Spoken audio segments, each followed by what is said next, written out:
Hello everyone, कसे आहात सर्व? मजेत ना? मी पण एकदम मजेत आहे. आणि काही दिवस व्हिडिओज बंद होते कारण माझे सासऱ्यांचे लहान भाऊ म्हणजे माझे काका सासरे यांची डेट झाली म्हणून काही व्हिडिओज वगैरे काढले नाही. जे जुने होते तेच शेड्यूल लावले होते तेच पोस्ट झाले. तर व्लॉगिंग तर पूर्ण इनकम्प्लीटच होती. मग व्लॉग वगैरे काही काढले नाही. पाहुणे वगैरे होते, आता खूप पाहुणे होते. आता आज गेले खूप जण. आणि चला म्हटलं आपलं रुटीन कामावर. आता आमच्या काकांची तब्येत खराब होती, त्यांना पॅरालिसिस गेला होता. खूप दिवसापासून चालू होतं आणि त्यांचं मग 8 दिवसापासून म्हणजे जेवण कमी झालं होतं. असं वाटलं नव्हतं काका जाणार म्हणून. आम्ही म्हटलं तब्येत राहते खराब त्यांची, पण अचानकच गेले. चला त्यांच्या आत्म्याला शांती भेटो, त्यांना भावपूर्ण श्रद्धांजली. तर आज सगळं झालं, आमचं जेवण वगैरे झालं. माझ्या ननदबाईचे 2 पोरी आहे, गुरु आहे, सई आहे. पण ते काय करून राहिले त्या रूममध्ये, चला तुम्हाला दाखवते.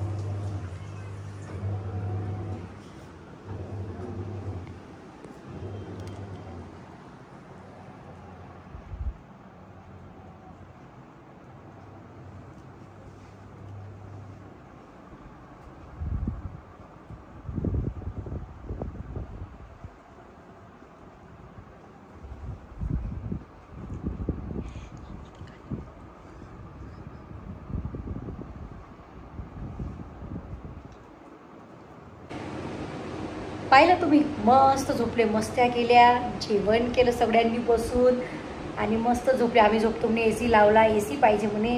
घरून गम्मी होते म्हणे, पप्पा गम्मी होते गेले. आणि मी भांडे वगैरे केले. आता भांडेवाली आमची बंद झालेली आहे, तर मी वरच्यावर मी भांडे घासत असते. आणि झाडू आणि पोछा हे करते. हे पहिलेच म्हणे, तू भांडेवाली जर समजा सुटली किंवा तू सोडलं तर भांडे तू कर म्हणे, झाडू पोछा मी करणार. अहो कम हिअर. कालचा आमचा व्हिडिओ पाहिला की तुम्ही? बंदुकीचा मस्त व्हिडिओ काढला. चला, आम्ही काल कार्यक्रमात गेलो होतो. तर तिथे आम्हाला माधुरी पवार, आपल्या लावणी सम्राज्ञीच म्हणतात ना,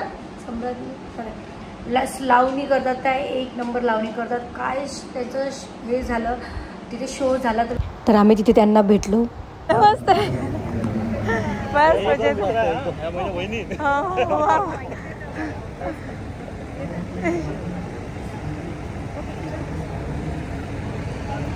खूप छान वाटलं त्यांना भेटून. जवळजवळ आम्ही 1 तास बोललो, खूप वेळ सोबत होतो. खूप छान वाटलं. बरेच जण करतात ना, आवडतं.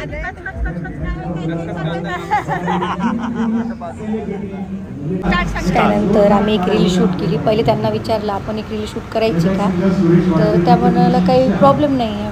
पण थोडंसं वाटते ना, इतकी मोठी सेलिब्रिटी ॲक्टर बा, आपण त्यांना आवडते की नाही आवडत. कसं असते, आपण एकदम त्यांच्या पुढे करा, त्यांच्या मागे करा की आम्हाला एक रील करायची आहे. पण समोरच्यालाही ते आवडलं पाहिजे. तर मी 1 वेळा त्यांना विचारलं, त्याच्यानंतर विचारलं नाही, पण त्यांच्यानंतर तेच म्हणाला काढूयात म्हणा. पण आपण त्यांना कन्सेप्ट सांगितला, तो आवडला तर ठीक आहे. नंतर आम्ही तो कन्सेप्ट केला. आणि मला ना एकदम असं थोडंसं हे फील होते की बा, आपण कसं काय म्हणायचं, कसं बोलायचं, पुढचा व्यक्ती काय विचार करेल, कसं कोणाचं मूळ कसं असते. एक तर त्या पहिलेच अपसेट होत्या, पण तरी त्यांनी माझ्यासोबत रील काढली. मी त्यांना 1 वेळा विचारल्यावर, पण त्यांनी जेव्हा 2nd टाईम म्हटलं करूयात म्हणून, चला मी आता करूयात, तर मी तेव्हा त्यांच्यासोबत रील केली. आणि त्याच्यानंतर मला भरत दादा भेटले. दादा थँक्यू दादा, थँक्यू.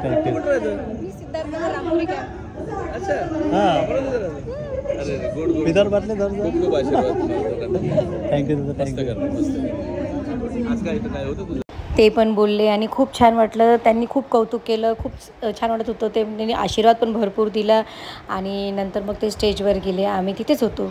भेटून चला ताई, भेटू आपण. बसू द्या. बरं, आराम करा तुम्ही. तुम्हाला भेटून आणि करत राहा छान. मस्त. बिलकुल बिलकुल बिलकुल माझ्याकडून खूप साऱ्या शुभेच्छा. Thank you thank you. तुम्हाला सुद्धा शुभेच्छा. हो, thank you, thank you. छान कपल आहे, छान राहा. बस. चला. Bye-bye. आले नेक्स्ट टाइम असा योग आला की मी कॉल करते. नक्की. माझा नंबर आहे त्याच्यावरती. मी मेसेज टाकून देईन. अच्छा, पहिले तुम्ही दवाखान्यात जाल. हो, जाऊ. चला दादा काही असलं तर आता जरी काही काम पडलं तर call करा. आम्ही तिथे राहतो. येऊन जा. चला. हा? घरात पण काही प्रॉब्लेम झाला तर कॉल करा. नक्की नक्की. थँक्यू. Bye-bye. हो.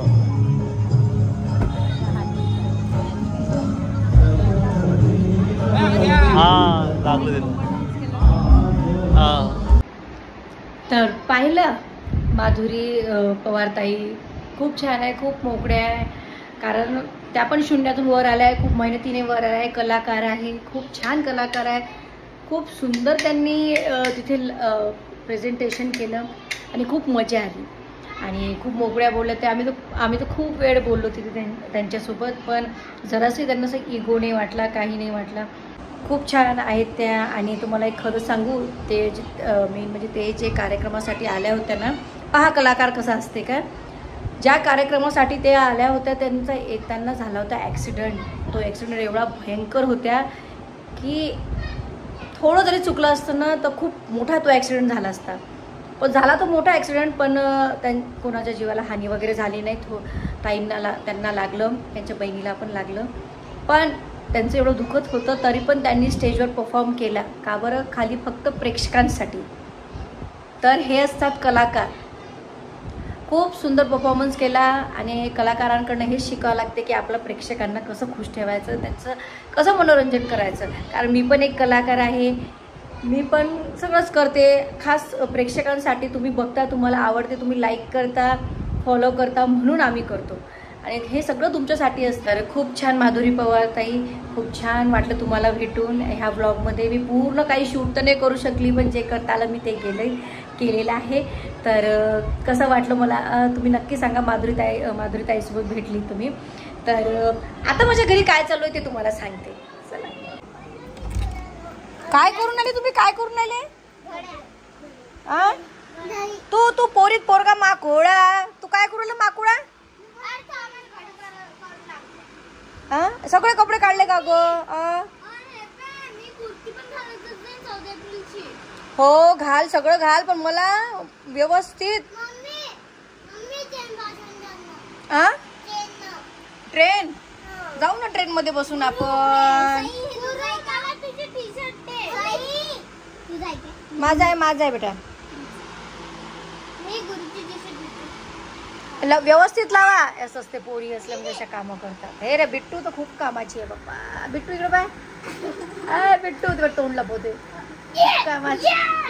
ते सगळे माझ्या साईड नसते. राणी ही माझ्या साईड नसते. अरे रे गुरु, दीदीला काम करू दे, ते वर ठेव बेटा वर. आणि हे तर कामाचीच आहे बया. असं आहे. तुम्हाला माहिती नाही ही रूम केली होती. कपडे आज त्यांनी कपडे काढले आणि कपड्या घड्या करून राहिले. इकडे ड्रेसिंग टेबल आहे आणि हाय हे सगळं असता व्यस्त करून टाकतं. ते काय करू मी? हिचे पप्पा मलाच रागवते. चला गुरु, तू इकडे. तू पोरीत पोरगा नको माकोळा. पोरीत पोरगा माकोड. तू माकोळा आहे का? चला. तर असा होता आजचा ब्लॉग. खूप काही बोलायचं होतं, खूप काही गोष्टी सांगायच्या आहे, खूप काही कन्सेप्ट काढलेले आहे. पण थोडंसं वातावरण आमचं घरचं हे होतं, म्हणजे मरण पावलं होतं म्हणून आम्ही काही केलं नाही. हे दोनच व्हिडिओ होते. तर असा होता आजचा छोटासा ब्लॉग.